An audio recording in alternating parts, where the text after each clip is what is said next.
From the Cronkite studios in downtown Phoenix, this is Cronkite News. He is a racist, he is a con man, and he is a cheat. A day of bombshell testimony on Capitol Hill as President Trump's former lawyer speaks out against him. Complete team coverage coming up. Plus, researchers are exploring Arizona's forests, tracking down every inch of snow across the U.S. and seeing how it may affect you. And how one ASU basketball star is overcoming tragedy off the court while leading the Sun Devils on it. Cronkite News starts now. You're a pathological liar. You don't know truth from falsehood. Sir, I'm sorry. Are you referring to me or the president? Hey, this is my time. Are you referring to me, sir, or the president? When I ask you a question, Yes. I'll ask for an answer. Sure. A testy moment between Arizona Representative Paul Gosar and Michael Cohen, the former personal attorney for President Donald Trump. The heated exchange came as Cohen appeared today in a hearing in front of the House Oversight Committee. Good evening, I'm Imani Stevens. And I'm Eliav Gabay. Thank you for joining us. Cohen called his former client a racist, a con man, and a cheat. He says the president has lied about his business dealings and his personal life. Meanwhile, Republicans claim Cohen, a convicted felon, is the liar, angered for being passed over for a promotion.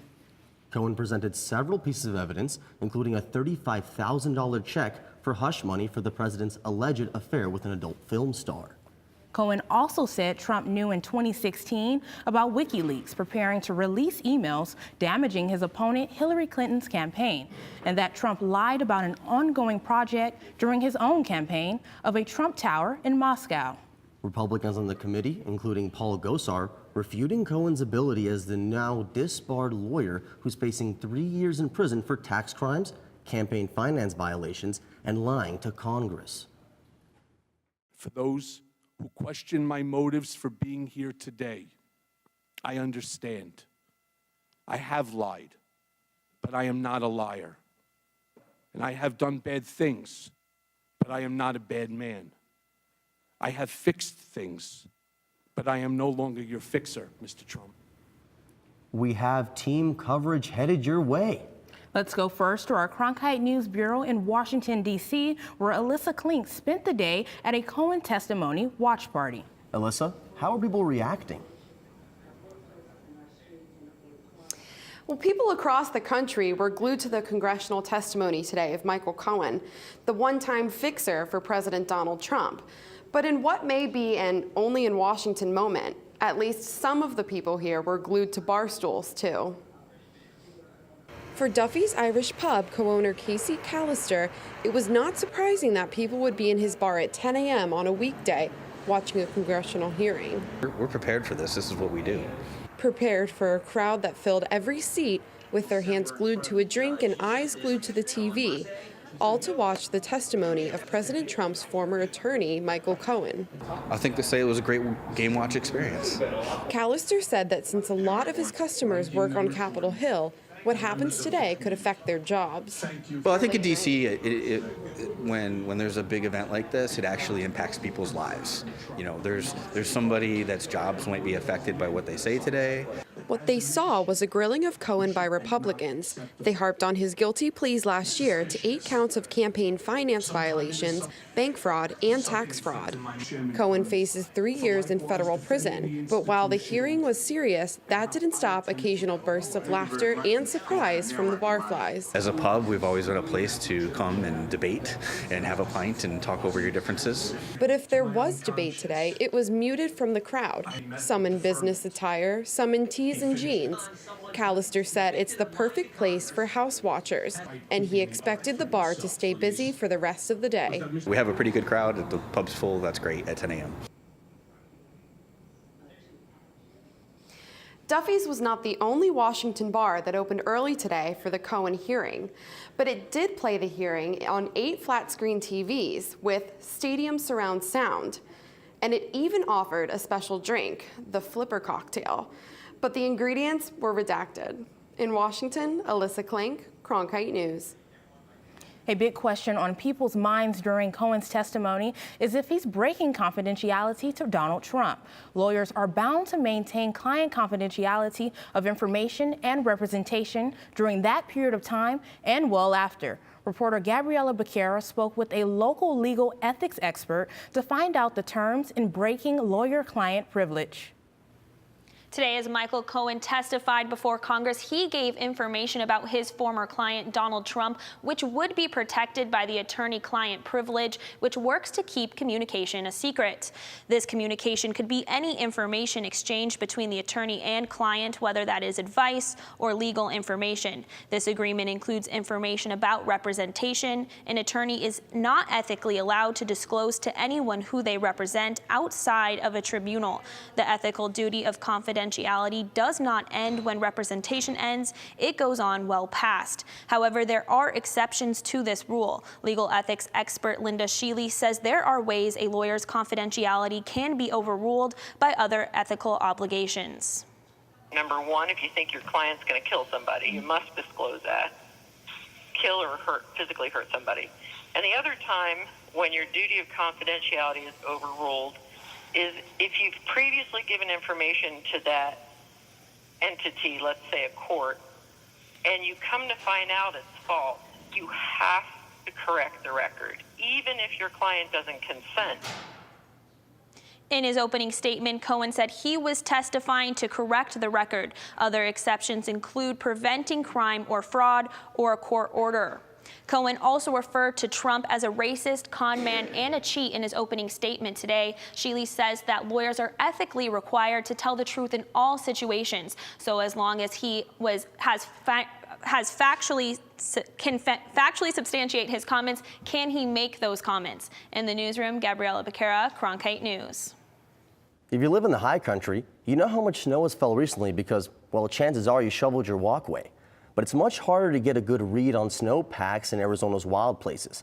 That's why a team of researchers at the University of Arizona are working hard to find ways to track every inch of snowpack across the U.S. Cronkite News reporter Jody Guerrera explains. There's a lot at stake when it comes to how much snow is on the ground. A bad snowpack means less water for reservoirs and rivers. And in a time of drought, every drop matters. Right now, volunteers and government employees around the country are measuring snowpack. University of Arizona researchers are combining that data and building on it. University of Arizona professor Zubin Zhang leads this study. He says his team's work will change how people keep track of snowpack in the future. Before, we only have good measurements over specific points, say your own backyard. Now, if you want to tell your neighbors what the snowpack change for your neighborhoods and adjacent areas, you don't know because your backyard could be different from your neighbors. Zhang says his data provides that answer. Not for your backyard, but for your neighborhood and surrounding areas. And we can do that for every neighborhood in the U.S. The cold work took place out in the field, while others compiled data in the lab. Then they mapped changes in snow mass across the U.S. over 35 years onto 2.5 by 2.5 mile square grids. Zhang and his team have discovered some decline in snowpack in the West. There are areas, large areas, having significant snowpack decline, and we need to take actions. The team has been collecting snowpack data since 1981. Zhang says there hasn't been a decline in snowpack in the eastern U.S. Most of the areas do not see the significant decrease. But there is enough decline in areas in the West. If you add them up, it's the same size as South Carolina. Associate research scientist Patrick Broxton says they often use creative technology for measurements. A number of my colleagues are working with drones, and we just thought it would be a good way to measure snow depth because they're using it for similar types of purposes. These researchers are so passionate about their studies because their findings could help predict changes in the water cycle and climate change. Here in Arizona, snowmass directly impacts the Colorado River. Less snowpack means less water through the Colorado River. That means less water for Arizona. While the snow may look deep, the trends over years are what really tell the true story of snow.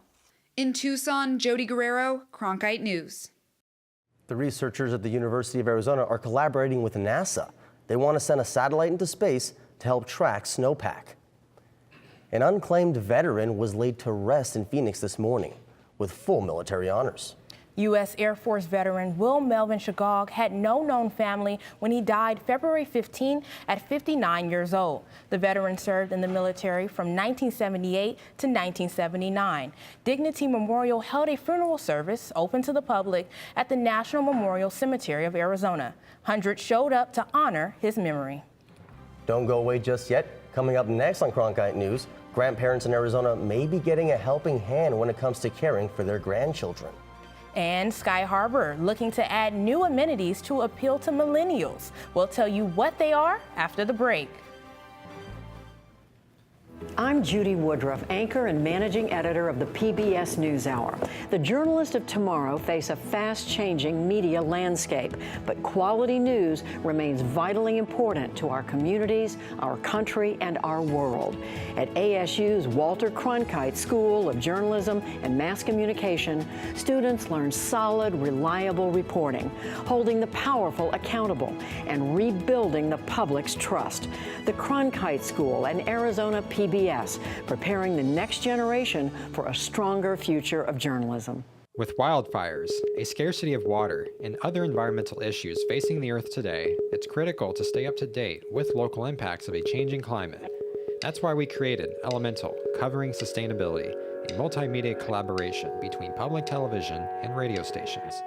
From climate change to water conservation to renewable energy and much more, Elemental covers the latest in sustainability news.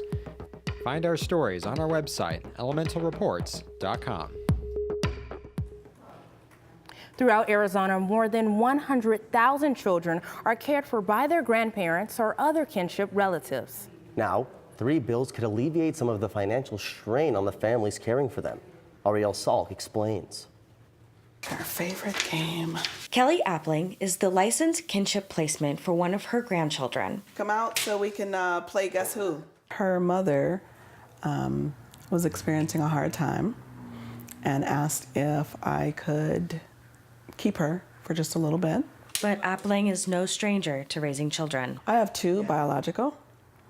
I have provided care for 16 additional children since I was 21. She made sacrifices to keep her family together. I've run through 401k, savings, stocks, bonds, life insurance, like everything that where any part of money could be. Appling spoke at the state capitol. She attended the event with the organization Arizona Grandparents Ambassadors. Their goal? To promote 3 bills that would support grandparents and other kinship foster parents. The cost of taking in these children is great, and this would just offset it a little bit.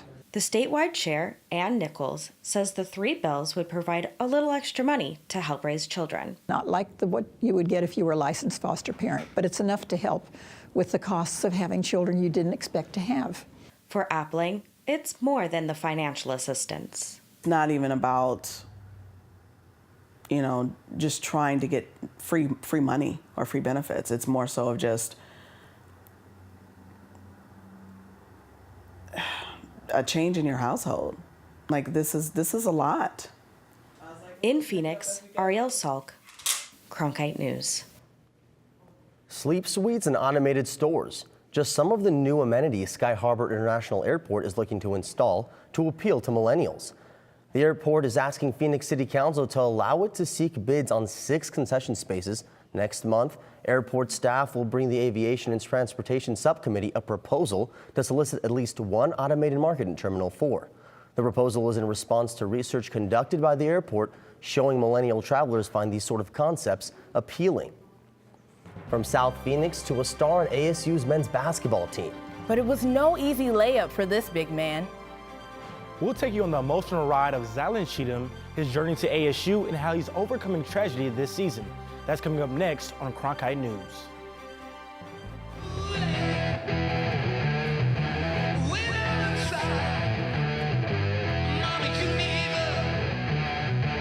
Baby, you need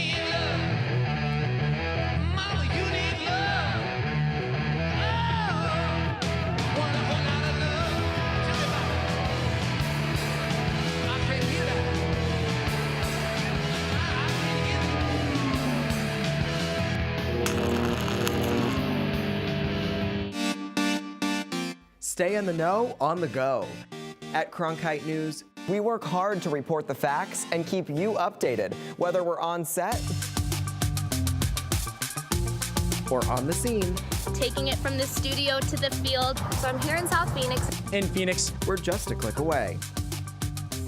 Follow us on Facebook and Twitter, or find us online at cronkitenews.azpbs.org.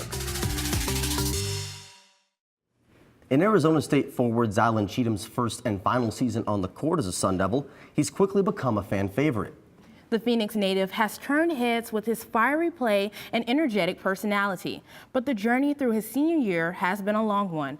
Cronkite News reporter Chancellor Johnson has more on Cheatham. Yeah, guys, if you talk to any of his teammates, they'll tell you he's the heart and soul of this team. His head coach, Bobby Hurley, told me it's so easy talking about Cheatham because he's such a great person. But his unique story of some of the things he's dealt with through his senior year shaped both the player and the person you see today. He's just a ball of energy. I just think he'll make these big signature plays like he did with the dunk against Oregon. Yes. And that's unique. He's like a unicorn. Zylan Cheatham's journey to Arizona State is as remarkable as his skill set. Born in South Phoenix, just a short ride from Wells Fargo Arena, Cheatham saw it all. Gang violence, fights, shootouts, just losing friends, losing family members. All that type of stuff. But on the positive note, that's where I learned how to compete. That's where I get my edge from. Without basketball, I don't know where I would be. Basketball has helped him tremendously. It gave him an outing, something to do besides hanging out in the streets. I think Zylan Cheatham had an advantage because there was no doubt he knew exactly what he wanted to do, and that was to play ball. That was just kind of my therapy. That was my release. Nothing else mattered when I was there.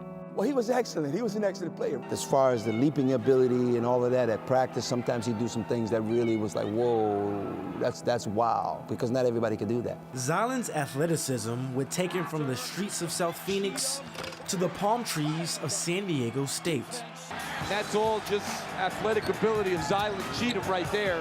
After a stopover with the Aztecs, Cheatham found that the road led him back home. Once I got on the phone with Hurley, and we just had our first conversation, man. We just chopped it up, and he came off as so real. We talked about a lot of basketball things that I thought that he could work on to put himself, to be in a great position to just showcase how good of an all-around player he is. I was just like, look, I'm in, bro.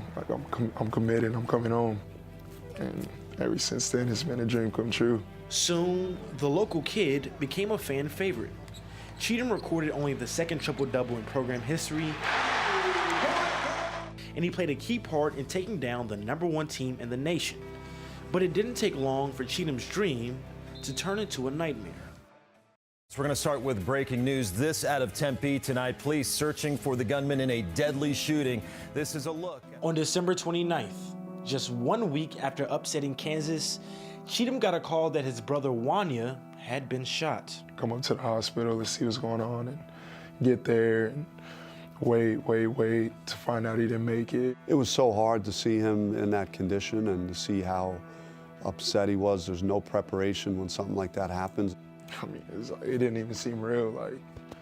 I couldn't believe it, but man, it was the toughest day of my life. We exchanged texts and phone calls, from 24 hours after that, and he seemed to, use basketball as kind of like a sanctuary to take his mind off it. For Zylan, basketball became more than a release; it became an escape.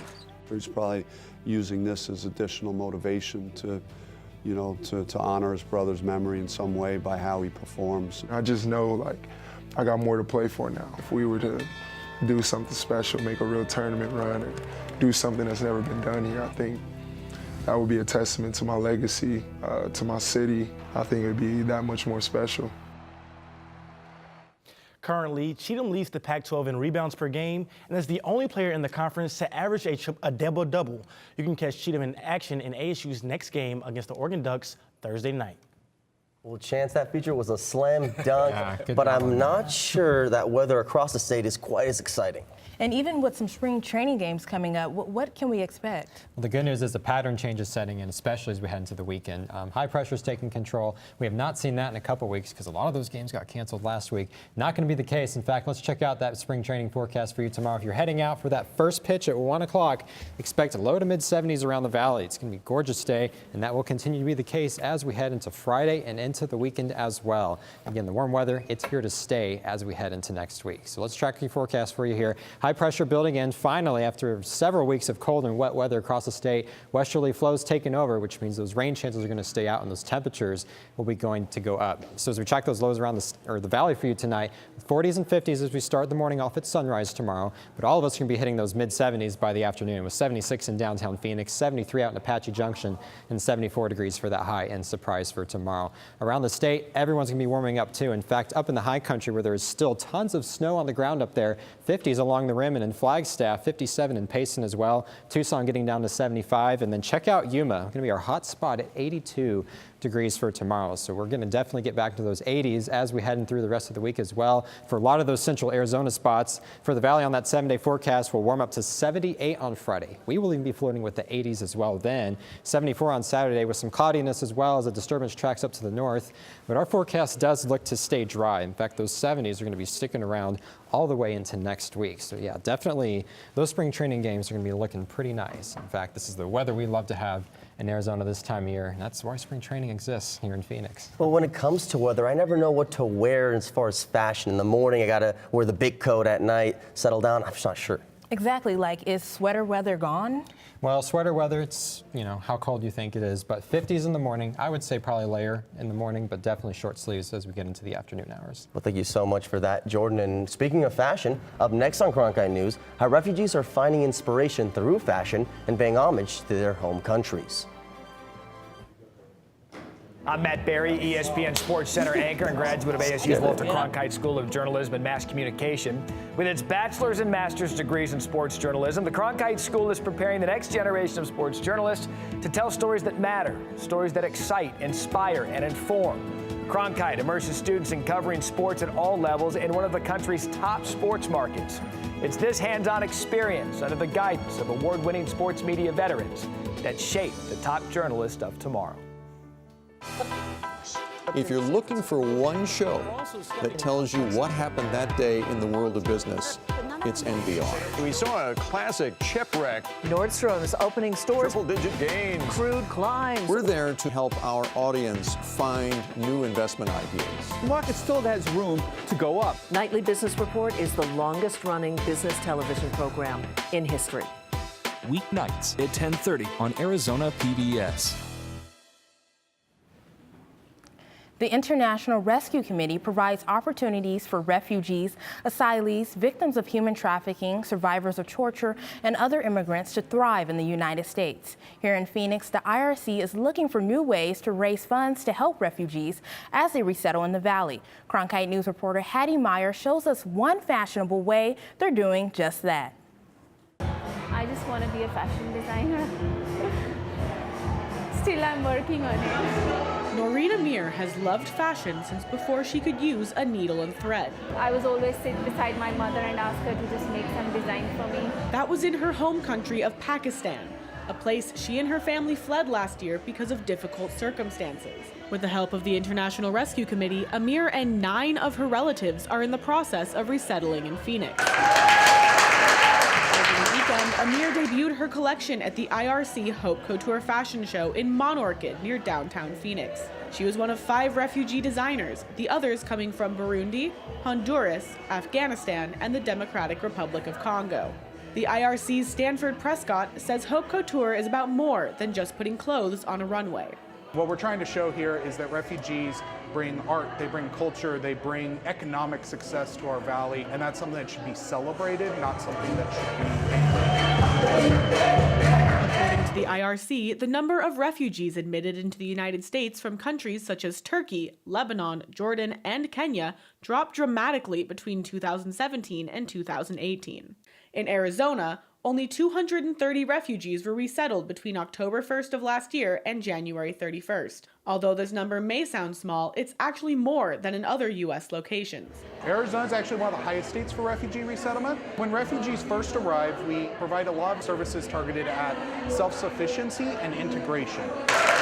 Malia Shankoru modeled for 3 of the designers. Her family is Ethiopian, coming to the U.S. when she was 18. It's not just about, presenting the nice clothing and just being a part of this event, but it's also, again, giving back and showing the other designers who are from foreign countries and they brought it here and sharing their culture and their design. It's definitely beautiful to be a part of it. Maddie Meyer, Cronkite News. Cronkite News is proud to be the news division of Arizona PBS. Here's what's coming up next on Arizona Horizon. On the next Arizona Horizon, it's our Phoenix mayoral debate as candidates Kate Gallego and Daniel Valenzuela will address the major issues facing the state's biggest city. It's a debate on the next Arizona Horizon. That's it for Cronkite News tonight. Thanks for joining us. For top Arizona stories anytime, go to cronkitenews.azpbs.org.